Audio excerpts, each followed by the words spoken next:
Welcome to the Solbrick Show, where I'm currently building a vintage Lego city, but with a twist. I'm adding some extra environments and that kind of nonsense. This just happens to be the second to last episode of this season, so in the next episode I'll be building the final part, and after that I might do a video tour of the whole city. I haven't really decided if I feel like doing that yet. We'll see. Next season will be a more custom city and hopefully pretty bonkers, so like and subscribe. Okay, so I got this green area where today's build is going to take place. In the last episode I built a parking lot for the airport, so now I guess I'll just have to add the best airport Lego has ever made, set 6392 Airport from 1985. It's hard to fit the entire set on the workbench and in the camera, but that's life sometimes. I don't really have that much to say about the set itself. It's got the yellow building with a control tower and then mostly just the runway. But it's still cool. So let's go ahead and place it in the layout.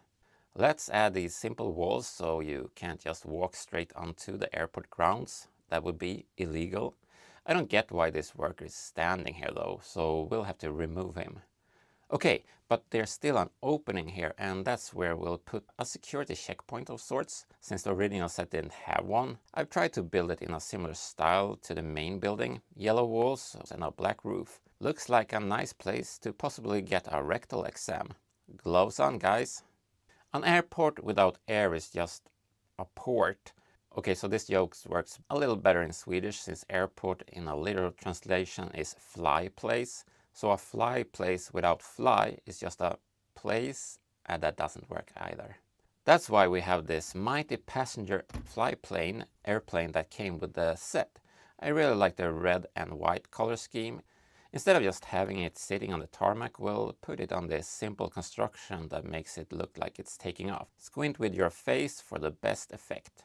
Now this might get a little unrealistic because I'm going to have two smaller planes taxiing out onto the runway at the same time. Set 6687 Turboprop 1 from 1987 and Set 6673 Solar Trainer from 1990. The Solar Trainer also has this little refueling station. Nice! As I mentioned earlier, I like to add some scenery to the set, so here I've built a mountain with a little waterfall. It's hollow inside, just like my soul, but that's okay. Let's fill ourselves with the emptiness. We'll place the mountain back here in the corner, and it kind of communicates with the other mountains in my city, like this one by the beach and this one in the opposite corner. On this base plate, which might count as a helipad and would technically make this a proper set, there should probably be a helicopter, but just for fun, instead we'll have Set 918 one-man spaceship from 1979 coming in for a landing on Earth after exploring your mom. Sometimes when you're at an airport you might get the feeling that is hunger, and what's better than Set 6376 Breezeway Café from 1990. It's kind of weird that it's called cafe when it clearly says ristorante on the window pieces.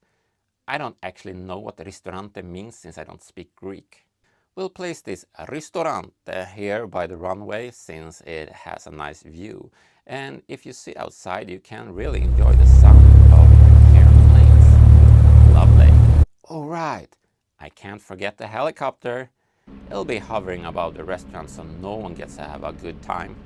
But enough of that. Let's zoom out a little bit so we get a better view of the new area. I think it looks pretty good. With that said, stay away from the nonsense, stay awesome, and please subscribe.